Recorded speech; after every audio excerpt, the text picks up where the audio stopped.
우리에게 주시는 하나님의 말씀 시편 90편 10절부터 17절까지 말씀을 우리 함께 합독하도록 하겠습니다. 시편 90편 10절에서 17절입니다. 우리 다 같이 함께 합독하겠습니다. 시작. 우리의 연수가 70이요 강건하면 80이라도 그 연수의 자랑은 수고와 슬픔뿐이요 신속히 가니 우리가 날아가나이다. 누가 주의 노여움의 능력을 알며 누가 주의 진노의 두려움을 알리이까. 우리에게 우리 날 계수함을 가르치사 지혜로운 마음을 얻게 하소서. 여호와여 돌아오소서. 언제까지니이까. 주의 종들을 불쌍히 여기소서. 아침에 주의 인자하심이 우리를 만족하게 하사 우리를 일생 동안 즐겁고 기쁘게 하소서. 우리를 괴롭게 하신 날수대로와 우리가 화를 당한 연수대로 우리를 기쁘게 하소서.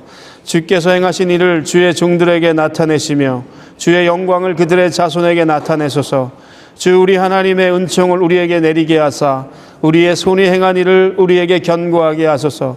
우리의 손이 행한 일을 견고하게 하소서.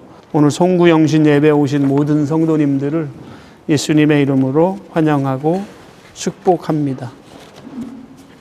우리 옆에 있는 분들과 인사하겠습니다. 잘 오셨습니다. 하나만 더 하겠습니다. 지난 한 해 동안 수고 많으셨습니다. 진짜로 수고 많으셨습니다. 치열한 광야 같은 세상을 사시냐고 수고 많으셨습니다. 오늘 시편 90편 모세의 기도입니다. 보통은 장례식에서 많이 듣게 되는 말씀인데 시편이 150편까지 있는데 그중에 독특하게 모세가 쓴 책으로 이 시편 90편이 있습니다. 모세는 누구보다 광야 같은 세상을 살았던, 광야를 너무나 잘 알았던 사람이었는데 오늘 송구영신 예배를 드리는 사랑하는 성도 여러분, 우리는 지난 한 해 저마다의 방식으로 광야를 경험하며 한 해를 살았습니다. 오늘 우리가 살펴보게 되는 시편 90편은 광야 같은 세상을 걸어가는 우리가 불러야 할 노래다. 그래서 오늘 이 말씀을 들으면서 여러분 지난 날을 돌이켜보면서 다시 한번 우리의 마음과 삶을 새롭게 했으면 좋겠습니다. 자, 모세와 함께 애굽에서 나온 1세대 광야에서 다 죽습니다. 모세는 40년 동안 수많은 사람들이 죽어나가는 모습을 경험합니다. 사실 그 40년의 시간은 광야에서 1세대가 다 죽는 시간이었습니다. 그리고 40년의 광야의 생활을 끝냈습니다. 모압 평지에 모세가 있었어요. 그때 모세는 청천벽력과 같은 하나님의 말씀을 듣게 됩니다. 너는 가나안 땅에 들어가지 못할 것이다. 반석을 칠 때 혈기를 냈기 때문에 너는 여기까지다. 느보산 앞에서 저 약속의 땅, 가나안 땅이 희미하게 보이고 있음에도 불구하고 너는 여기까지다. 그리고 그 땅에서 모세는 죽습니다. 평생의 소원, 일생의 소망, 가나안 땅에 들어가는 것이었어요. 그게 그의 인생의 목표였습니다. 소망이었습니다. 그런데 그 코앞에서 희미하게 보이는 그 가나안 땅을 목전에 두고 그 느보산에서 죽음을 맞이하는 것입니다. 여러분 그 심정이 어떨 것 같습니까? 그래서 고백하는 거예요. 인생은 너무나 허무하다. 덧없다. 이런 인생이라면 무슨 소망이 있는가? 여러분 우리가 붙잡을 수 있는 소망, 우리가 오늘 확신할 수 있는 흔들리지 않는 어떤 확신의 소망이 여러분에게 있으십니까? 다 흔들리고 없어지고 사라지는, 그래서 잡으면 지푸라지 같이 다 사라지는 세상에서 여러분은 확실하게 붙잡을 수 있는 소망이 여러분에게 있습니까? 그것을 아는 것, 그것을 깨닫는 것이 지혜다라고 성경은 말씀하고 있어요. 지혜서에서 항상 강조하는 것은 다른 게 지혜가 아니라 하나님을 아는 것, 하나님을 인정하는 것, 여호와를 경외하는 것, 이것이 지혜다라고 말씀하고 있습니다. 오늘 시편 90편을 쫙 우리가 살펴보면서 함께 은혜 받기를 원해. 1, 2절을 보겠습니다. 주는 대대에 우리의 거처가 되셨나이다. 하나님이 나의 거처가 되셨다고 고백하고 있습니다. 어떻게 하나님이 우리의 거처가 되셨습니까? 여러분, 오늘 우리가 가장 궁극적인 실체, 가장 궁극적인 안전은 오늘 우리가 하나님 안에 있을 때 가장 안전하다는 고백을 모세가 하고 있는 것입니다. 제가 아주 좋아하는 하이델베르그 신앙 고백문이 있어요. 저 독일에 가시면 하이델베르그 도시가 있습니다. 한때 거기에서 아주 중요한 신앙 고백문을 만들게 됩니다. 거기 일문일답이 이것입니다. 우리의 가장 큰 위로와 안전은 무엇입니까? 일답. 우리의 가장 큰 위로와 안전은 하늘과 땅을 지으신 창조주 하나님께 속하여 있는 것입니다. 제가 학부 때마다 논문을 쓰면 맨 앞에다가 감사의 글을 쓰게 되는데 제가 항상 이 문구를 쓰면서 논문마다 표지에 이 글귀를 넣었습니다. 당신의 삶의 가장 큰 위로와 안전은 무엇입니까? 내 삶의 가장 큰 위로와 안전은 하늘과 땅을 지으신 창조주 하나님께 속하여 있는 것입니다. 여러분, 오늘 우리가 가장 큰 위로와 안전이 어디에 있습니까? 하나님 안에 있는 것입니다. 그것을 깨닫는 것, 그것이 지혜다라고 성경은 말씀하고 있어요. 주님은 우리의 거처가 되셨습니다. 여러분, 한 해를 한번 돌아보시면서 하나님이 정말 나의 거처가 되셨는가? 피난처가 되셨습니까? 마지막 주일이에요, 오늘. 지난 시간들을 돌아보면서 이 시간 마음을 다해서 여러분의 피난처가 되어주셨던 그 하나님 앞에 감사할 수 있는 시간이 되었으면 좋겠습니다. 하나님은 내 인생의 위기 때마다 나의 피난처가 되어주셨습니다. 내가 거할 거처가 되어주셨습니다. 2절, 산이 나오고 있습니다. 산이 생기기 전. 여러분, 저는 산 하면 가장 먼저 떠오르는 것이 있습니다. 중고등학교 다닐 때 항상 교가를 부르는데 그 교가에 항상 산이 나옵니다. 맨 먼저 산이 나와요. 무슨 산? 산이 없는 교가가 없습니다. 산이 보여주는 위용, 장엄함, 세월이 지나도 그 산은 거기에 있습니다. 높은 산, 세월이 흘러도 변함없이 버티고 그 자리에 있는 것처럼, 그런데 이 시편에서 보는 산의 자체, 어떤 정기, 힘, 이것이 아니라 그 산을 지으신 분이 누구냐? 그 산을 지으신 하나님의 능력, 그 산이 생기기 전에 이미 땅과 세계도 조정하기 전에 영원부터 영원까지 계셨던 그 하나님에 대해서 모세는 기록하고 있습니다. 3절을 볼까요? 주께서 사람을 티끌로 돌아가게 하시고 말씀하시기를 너희 인생들은 돌아가라 하셨사오니. 자, 산을 지으신 하나님, 엄청 큰 하나님, 위엄이 충만하신 하나님과 지금 대조를 이루고 있는 것이 무엇입니까? 3절에 하나님 앞에서 인생은 티끌과 같다. 그 크신 하나님과 인생을 비유하는데 티끌로 대조를 이루고 있는 것을 우리가 볼 수 있습니다. 그러면서 흙으로 돌아갈 것이다. 티끌 같은 존재라는 거예요. 창세기를 기록한 사람이 누구예요? 모세입니다. 오늘 시편 90편을 기록한 사람도 모세입니다. 창세기 3장 19절, 그 창세기 3장 19절을 지금 인용해서 여기에서 쿼테이션으로 인용하고 있는 것을 보게 됩니다. 너는 흙이니 흙으로 돌아갈지어다. 여러분, 우리가 흙으로 돌아갈 존재예요. 성경에서 가장 오래 산 사람 무드셀라 969년을 살았습니다. 1000년 가까이 살아도 오늘 성경은 말하고 있어요. 흙으로 돌아가게 될 것이다. 자, 지금 이 시편을 기록한 모세는 하나님을 깊이 묵상해서 그 빛 아래서 인생을 보는 것입니다. 이게 시편 90편을 끌고 가는 힘입니다. 하나님 빛 아래서 내 인생을 정직하게 보는 것입니다. 하나님의 백성들은 자기의 하나님을 아는 사람들입니다. 인생은 흙으로 왔다가 흙으로 돌아가게 될 것이다. 인생은 흙먼지 같은 존재다. 티끌 같은 존재다. 3절에 보시면 티끌, 4절에 밤의 한순간, 5절 아침에 돋는 풀.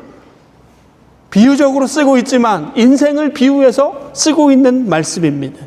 이 이미지를 여러분 한번 생각해 보십시오. 인생의 연약함을 표현하고 있는 것입니다. 인생의 유한성, 영원하신 하나님 앞에서 인생은 아침에 잠깐 핀 꽃과 같다. 꽃 얼마나 이쁘고 화려합니다. 아침에 그렇게 싱싱하던 꽃도 시간이 지나면 다 시들어 없어지고 사라지는 거예요. 며칠 지나 저녁이 되면 시들어 버리는 것이 꽃입니다. 이런 비유를 통해서 성경이 우리에게 가르쳐주고 싶은 것이 있습니다. 하나님 앞에서 우리는 지극히 겸손할 수밖에 없는 존재임을 알게 되고, 더 나아가서 인생이 이렇게 허무하고 덧없다라는 것을 오늘 시편 90편은 우리에게 가르쳐주고 있어요. 인생이 덧없다. 우리 미래가 출중한 우리 중고등부 친구들에게는 미안한 이야기지만 세월이 얼마나 빨리 흘러가고 있는지 모릅니다. 지금 모세가 120살이 되었어요. 40년의 광야를 통과하고 나이가 120세가 되었어요. 돌아보니까 세월이 너무 빨리 지나왔다는 것을 고백하고 있는 것입니다. 4절 볼까요? 주의 목전에서는 천년이 지나간 어제 같으며 밤의 한순간 같을 뿐입니다. 120년을 살았지만 한순간처럼 지나간 것 같습니다. 성경에 보니까 969세를 산 무드셀라가 1000년을 살았지만 주의 목전에서는 1000년이 지나간 어제와 같습니다. 저도 그런 것 같습니다. 지난 날을 돌아보면 왜 이렇게 시간이 빨리 지나가고 있는지. 우리 중고등부 친구들은 나이가 안 먹을 것 같지만 어느 순간 돌아보면은 내가 이렇게 컸고 또 이렇게 나이가 들었다는 것을 시간이 지나가면 지나갈수록 알게 될 것입니다. 그래서 여러분, 인생이 너무나 덧없고 허무함을 모세는 이 시편을 통해서 고백하고 있는 것입니다. 누가 인생의 덧없음을 부인할 수 있겠습니까? 죽음 앞에서 한없이 무력할 수밖에 없는 인간의 유한성, 무력함을 모세는 40년 동안 죽어나가는 많은 사람들을 보면서 깨닫게 되었던 것입니다. 그러면 왜 이렇게 되었어요? 왜 우리의 인생이 이렇게 허무하고 덧없는 인생이 되었습니까? 답은 무엇입니까? 우리의 죄 때문이다 라고 성경이 말하고 있어요. 하나님의 진노 아래에 있는 인생, 죄로 인해서 죽을 수밖에 없는 인생에 대해서 모세는 오늘 본문에서도 말하고 있어요. 7절 보실까요? 우리는 주의 노에 소멸되며 주의 분내심, 9절 주의 분노, 11절 주의 노여움, 진노 이렇게 언급되고 있어요. 강조하고 있는 것이 있습니다. 우리 인생이 이렇게 덧없고 짧고 허무한데 그 이유가 무엇입니까? 우리의 죄 때문이라는 거예요. 우리가 죄 아래에 있다는 것이, 여전히 우리가 죄 가운데 있기 때문에 하나님의 진노 아래 있다는 것을 모세가 우리에게 말씀해 주고 있는 것입니다.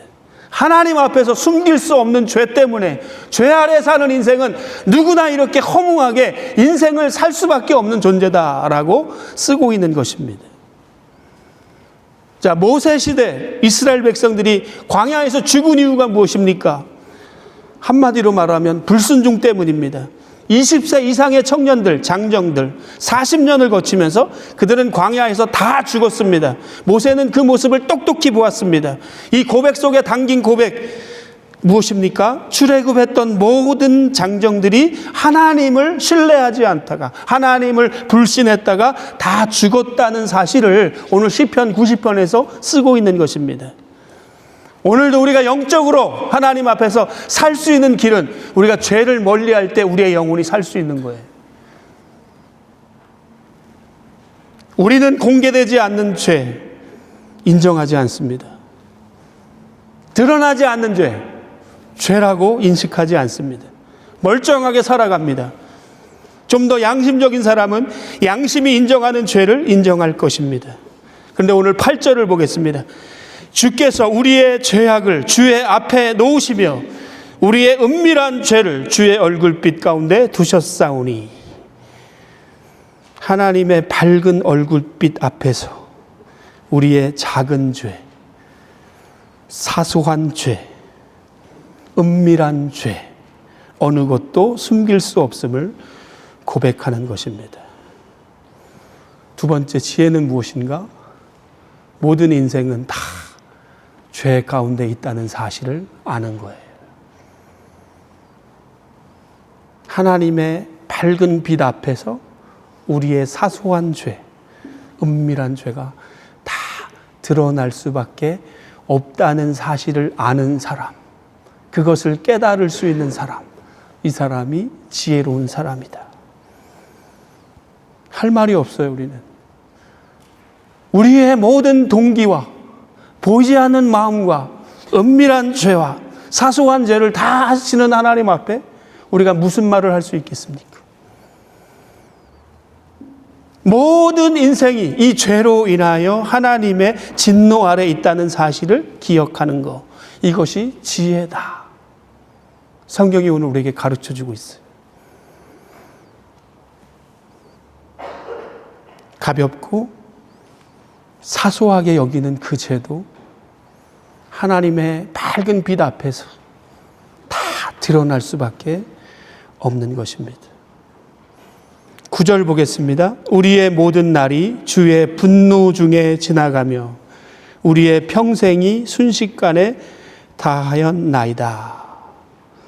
시간이 아주 빠르다는 것을 고백하고 있습니다. 모세의 삶은 40년으로 나눌 수 있겠습니다.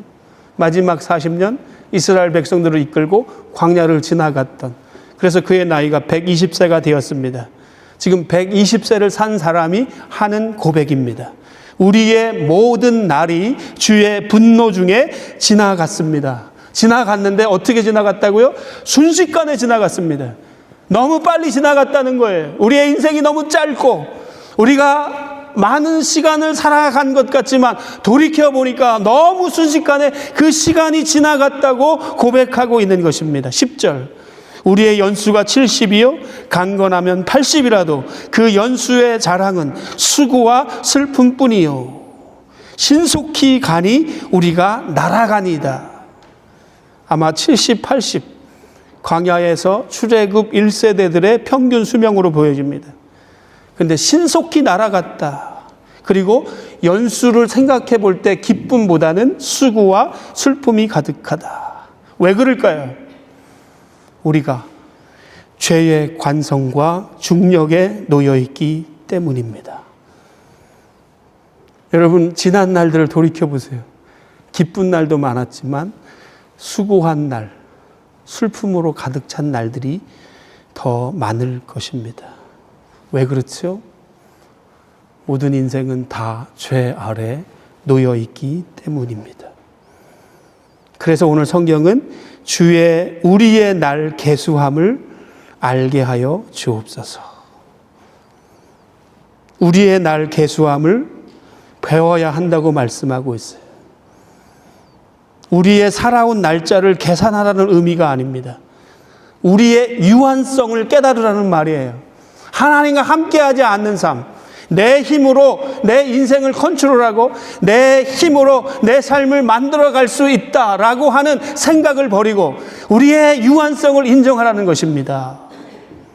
생물학적으로 살아갈 날짜를 계산하라는 의미가 아니에요.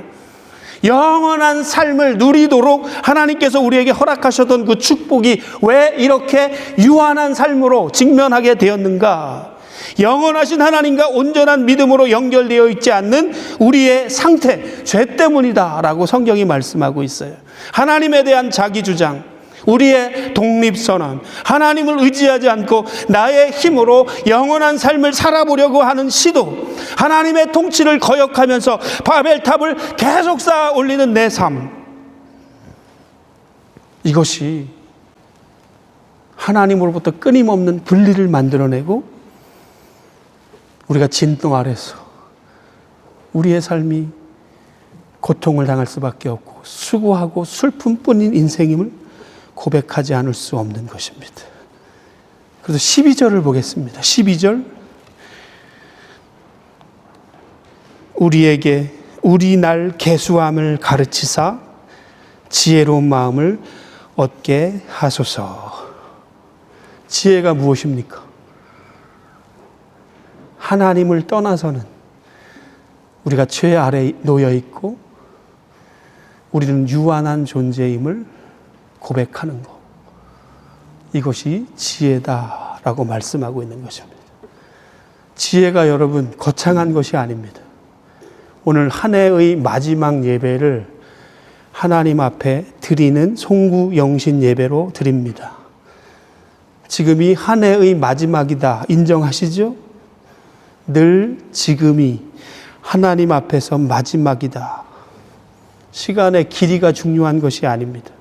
시간의 질이 중요한데 그 질을 결정하는 것은 내가 그 순간을 어떤 마음으로 바라보며 사는가.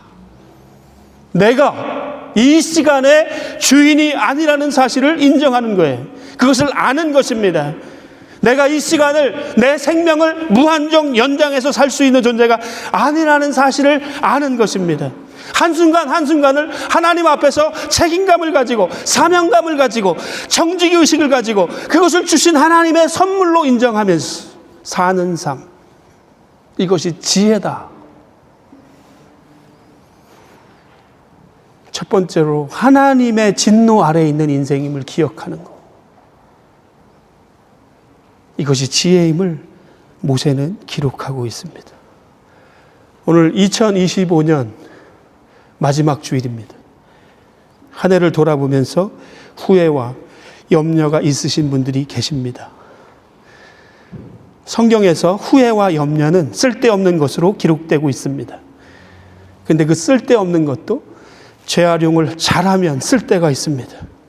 후회가 염려, 우리 과거에 있는 것, 그리고 미래에 있을 것, 그것을 가지고 현재 나를 다 장악하고 현재를 그것으로 다 뒤엎어버린다면 그것은 쓸데없는 것입니다. 그런데 그 안타까운 후회와 염려를 가지고 현재 다시는 내가 그런 일을 되풀이하지 않겠다는 결단과 각오로 닥쳐오지 않았지만 염려를, 주님이 말씀하신 것처럼 아무것도 염려하지 말고 모든 일에 기도와 간구로 감사함으로 하나님께 아뢰는 기도의 제목으로 바꾸면 그게 지혜인 줄로 믿습니다. 지금이 얼마나 중요한지 몰라요. 오늘이 얼마나 중요한지 몰라요. 일어나지도 않는 일들을 가지고 우리가 끌어당겨서 염려하고 근심하고 걱정할 때가 얼마나 많이 있는지 모릅니다.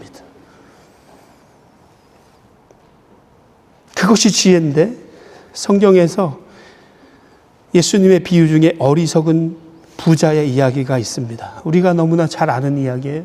누가복음 15장. 수확과 소출이 너무 많아서 보관할 창고가 부족했습니다. 그래서 그 창고를 많이 지어야 하겠다. 평생 먹고 살 것은 걱정이 없습니다. 이 돈을 어떻게 굴려야 할 것인가?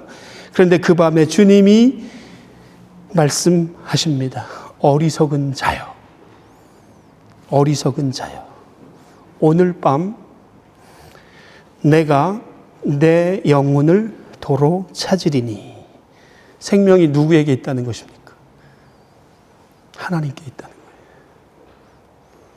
지혜의 반대말이 어리석음인데 돈이 아무리 많아도 이렇게 어리석은 삶을 살 수 있음을 성경이 가르쳐주고 있고, 무엇보다도 이 생명이 누구에게 있는 것인가? 내 생명이 누구에게 있는 것인가? 나에게 있는 것이 아니라 하나님께 있음을 가르쳐주고 있어요. 어리석은 자여, 오늘 밤에 내 영혼을 도로 찾으리니. 생명이 하나님께 있다라고 말씀하고 있어요. 그러면 네가 이토록 준비한 것이 다 누구의 것이 되겠느냐. 이 비유에서 예수님은 말씀하십니다. 어리석은 부자, 어리석다라고 말씀하십니다. 어리석은 이유가 무엇입니까? 자신의 유한성을 깨닫지 못하는 거예요. 자신의 유한함을 인정하지 못하고 알지 못하기 때문에 그렇습니다. 탐욕으로 세상을 살았던 것입니다. 끊임없이 바벨탑을 쌓으면서 이 땅에서 잘 먹고 잘 사는 게 그의 유일한 소원, 소망이었어. 이런 사람을 세상은 어리석다고 말하지 않습니다. 그냥 그 사람이 죽으면 안타깝다라고 말합니다. 세상에서는 이런 사람을 똑똑한 사람이라고 말합니다. 그런데 우리 하나님은 어리석은 자요, 어리석은 사람이라고 말합니다. 왜요? 이 사람은 인생의 덧없음, 허무 인정하지 않았어요. 무엇보다도 하나님의 진노 아래 놓여 있는 인생임을 알지 못했던 것입니다.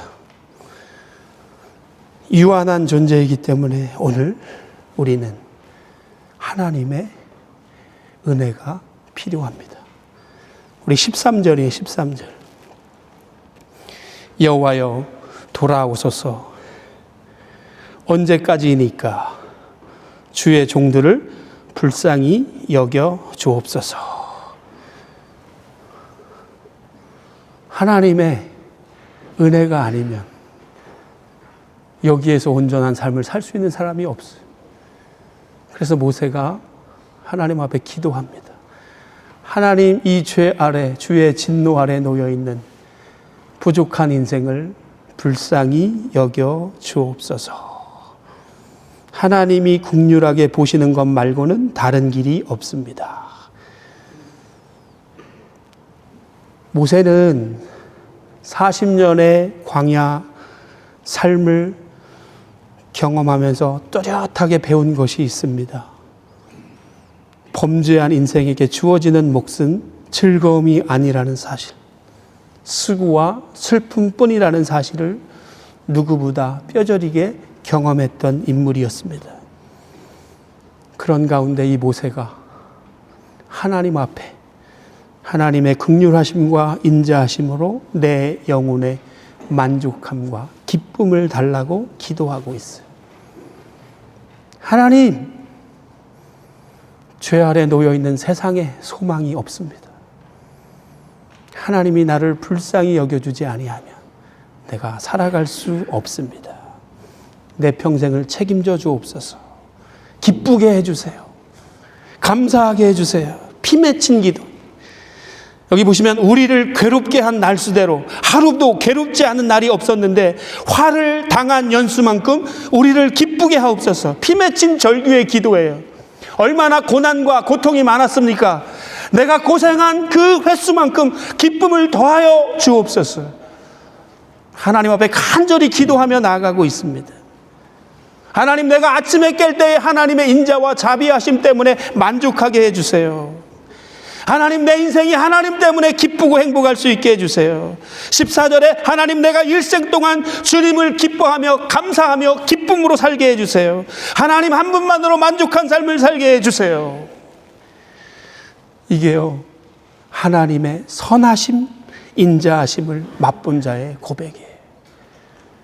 하나님이 아니고서는 이 유한한 인간은 하나님의 진노 아래 놓여 있기 때문에 스스로 자신의 삶의 안전을 찾을 수 없기 때문에 하나님, 나를 불쌍히 여겨주세요. 하나님의 은혜가 아니면 저는 살 수 없습니다. 하나님의 선하심과 인자하심으로 날마다 새롭게 저에게 은혜를 베풀어 주옵소서. 그래서 내가 아침에 일어나서 그 하나님의 인자하심 때문에 찬송이 넘치는 삶이 되게 해 주세요. 내 일생의 기쁨으로 충만한 날들이 더 많아지게 해 주세요.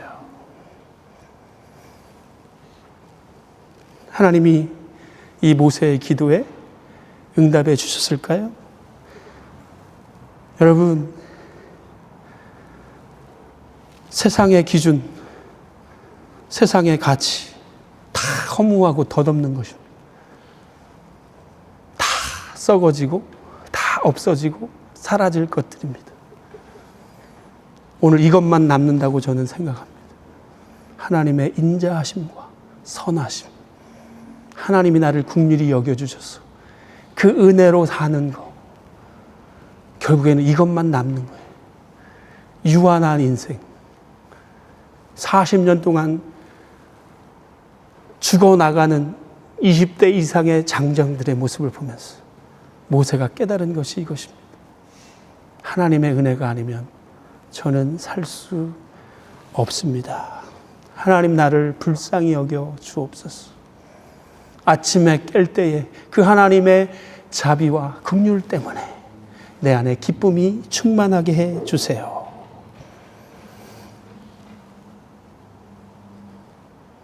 우리 오늘 17절 말씀을 한번 보겠습니다. 주 우리 하나님의 은총을 우리에게 내리게 하사 우리의 손이 행한 일을 우리에게 견고하게 하소서.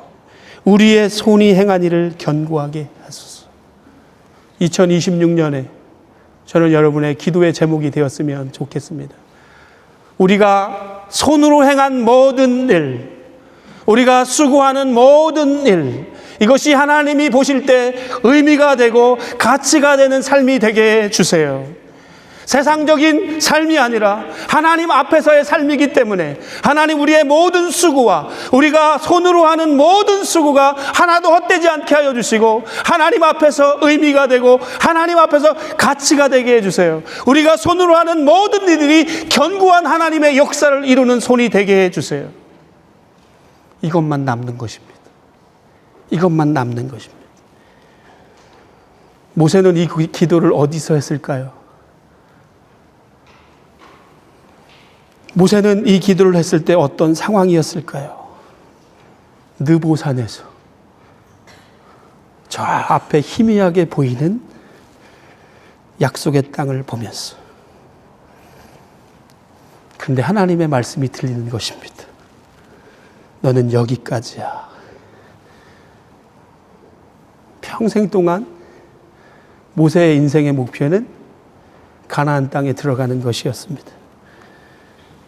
그는 40년을 그 목적지를 향해서 달려왔다고 해도 과언이 아니었어요. 근데 하나님께서 너는 여기까지야. 그 땅에 들어갈 수 없다는 하나님의 선언을 듣고 그 산에서 모세는 무슨 생각을 했을까? 그때 고백하는 것입니다. 인생이 참으로 덧없다. 허무하다, 짧다. 그러나 내 거처는 저 앞에 보이는 가나안이 아니라 하나님 자신입니다.